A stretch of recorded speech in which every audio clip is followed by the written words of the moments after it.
hope everyone is having a good Monday morning. Welcome to my inner circle. Going to look at a recap of the weekend here in Southern California. Kind of mixed results. Both USC and UCLA football continue their winning ways with victories. UCLA with an impressive win over Utah in a battle of top 25 teams. First time UCLA and Utah met as ranked teams. And then on Saturday night, USC beat a pretty good Washington State team that had beaten Wisconsin and gave Oregon a tough game. And but impressive win for USC, beating Washington State. Washington State's not ranked, but they brought a lot to the table going into the game, and it was a 16-point win for USC. But you have to be impressed by the way their defense played in the second half, shutting out Washington State in the second half. Their offense kind of struggled a little bit, but they were able to put some drives together in the second half and able to pull away in the game. And then on Sunday, the Rams' struggles continued, losing to the Dallas Cowboys 22-10. Rams' only touchdown was a 75-yard catch and run from Matthew Stafford to Cooper Kupp. Rams again had problems protecting Kupp. Let's talk a little bit more about the Ram game. Obviously, they fall now to 2-3, fall a game behind the 49ers in the NFC West. And again, the problem is the offensive line. David Edwards came back, but they still had a third-string center and I believe a second-string right guard, maybe third-string right guard, and that is kind of the center of their problems because it affects everything. They gave up 5 sacks to the Cowboys defense. So the Matthew Stafford has been sacked 12 times in the last 2 weeks. Both losses where the Rams were really never. You never got the feeling that the Rams were going to come back and win the game. They did take the lead on the Cooper Kupp touchdown, but then they gave it back on a Tony Pollard long run from scrimmage. And then at that point, you never thought the Rams were going to be able to put together any consistent drives to not only get back in the game but to win it. As you look down the road, like this coming week, the Rams host the Carolina Panthers. As bad as the Rams have played and as bad as they've looked the last couple of weeks, that's a game you think they could win.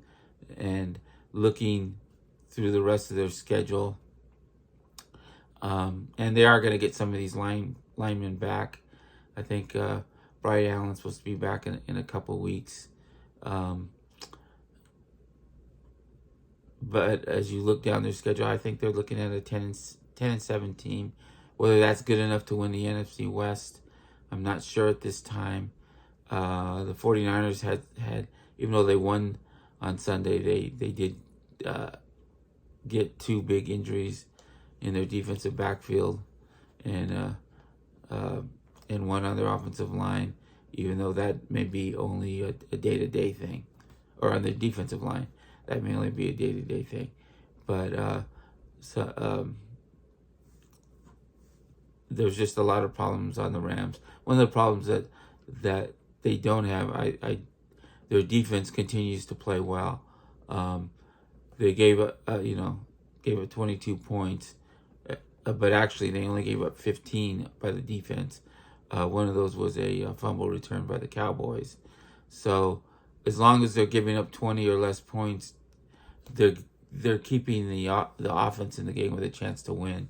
And I think when they go against teams that don't put the type of pressure that the 49ers and the Cowboys can put, those are two of the better pressure teams in the league. And so I don't think you can look into the troubles too much. But this is not the same team as last year either. So, like I said, I think the Rams can beat Carolina next week, and then then they go in the bye week, and they follow that up with a home game against the 49ers, and then at Tampa after that, and then also Kansas City. They're in Kansas City, but the rest of the schedule kind of looks winnable, but we'll see. Moving on to the colleges, talking a little bit more about USC. Like I said, they weren't the offensive juggernaut that they had been earlier in the season, but they were able to put some drives. There's so much talent on that offensive side of the ball, and I was really impressed the way their defense played, being able to shut out a decent Washington State team in the second half. So that's they're looking good at 6-0 and number 6 team in the country this week, and have a tough game at Utah. Now Utah just got dominated by UCLA, but Utah plays a lot different at home. Funny things happen in their stadium, and so that's going to be a tough one for USC. You know, the crowd is going to be loud, and it's probably going to be a similar type of game, I think, than they had when they came back to beat Oregon State, except Cam Rising is a little bit better quarterback. So I'm going to lean towards picking Utah because they're really tough to beat in their building. As good as USC is, and it's going to be a tight game, I'm gonna go with the Utes to bounce back.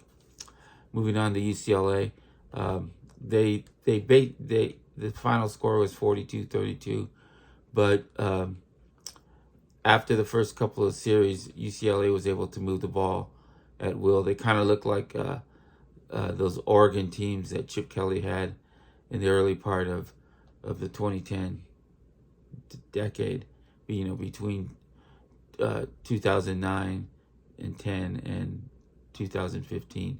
I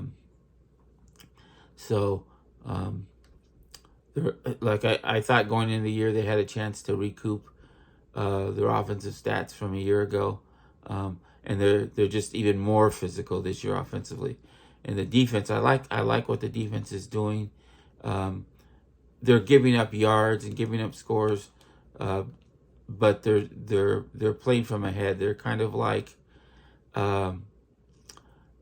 I remember when the Colts with Peyton Manning would score at will, and their defense was basically to protect the lead, and they're able to make a couple plays to win the football game, and that's what this UCLA defense is kind of doing. They're giving up yards and long drives, but they're not giving them explosive plays, and that's important. And as long as the offense continues to play like it has been, they're a tough out. They do play at Oregon in 2 weeks. That's a game I'm probably going to pick Oregon. Again, that's a very tough place to play. Oregon plays very well at home, and since they lost in their opener 42-3 to Georgia, they've looked very impressive. I think they're averaging 40 points a game since then. So that's going to be a high-scoring affair. Gonna go with Oregon at this point. That game is in 2 weeks, but both teams have a bye this coming week. But that's going to be kind of a back and forth game, I think, and gonna go with the Ducks, just with them being at home. But it should be a very exciting game because I think it's gonna go right down to the last possession. So that's kind of my report for the weekend. And I'm going to have a video out tomorrow looking at the Dodgers-Padres National League Divisional Series. So hope you enjoyed this video, and until next time.